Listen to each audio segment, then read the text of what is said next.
ভয় পাবেন না। ভয়ের কি আছে? কয়দিন বাঁচবেন? কতদিন আছি আমরা? বেশি দিন নাই। আমার বাড়িতে আপনি এসে আমাকে ধাক্কা দিলেন, প্রতিবাদে আমি আপনাকে ধাক্কা দিয়ে আমি খারাপ হয়ে গেলাম, এটা তো হতে পারে না। অন্তত পক্ষে গলার আওয়াজ থাকলে গলা দিয়ে যুদ্ধ করব, হাত থাকলে হাত দিয়ে যুদ্ধ করব, পা থাকলে পা দিয়ে যুদ্ধ করব। কেউ ভয় পাবেন না, বাঁচলে বুক উঁচু করে বাঁচবেন। বঙ্গবন্ধুর সৈনিকরা ভয় পায় না। আগামী 16 ডিসেম্বর যার যা কিছু আছে তা নিয়েই রাজপথে নামতে হবে। 16 ডিসেম্বর রাজপথ থাকবে আওয়ামী লীগের দখলে। এবার লাইভে এসে বিজয় দিবসের কঠোর আন্দোলন নিয়ে মুখ খুললেন ফারাজ করিম চৌধুরী।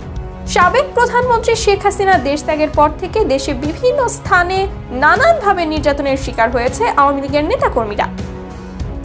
তবে এর প্রতিবাদে কোনো কিছুই বলতে পারেনি তারা। অবশেষে আসন্ন 16 ডিসেম্বর বিজয় দিবসে মহা আন্দোলনের ডাক দিলেন আওয়ামী লীগ। শেখ হাসিনার অবর্তমানে এই আন্দোলনের নেতৃত্ব দেবেন সোহেল তাজ। এবার সোহেল তাজের সাথে এই মহা আন্দোলনে যোগ দিতে যাচ্ছে চট্টগ্রামের ফারাজ করিম চৌধুরী। আপনার কাছে যেটা দলীয় কথা মনে হতে পারে, আমার কাছে সেটা জাতীয়। আমি শুধু বঙ্গবন্ধু শেখ মুজিবুর রহমানের কথা আমি সেখানে বলবো, তিনি দলীয় না, তিনি জাতীয়। লাইভে এসে তিনি সকল নেতাকর্মীদের উদ্দেশ্যে বলেন, আপনারা ভয় পাবেন না, বুক উঁচু করে বাঁচবেন। বঙ্গবন্ধুর সৈনিকরা এত সহজে ভয় পাবেন না। আমাদের বাড়িতে এসে কেউ আমাদের গায়ে হাত দেবে আর আমরা তার প্রতিবাদ করব না, সেটা কি করে হয়?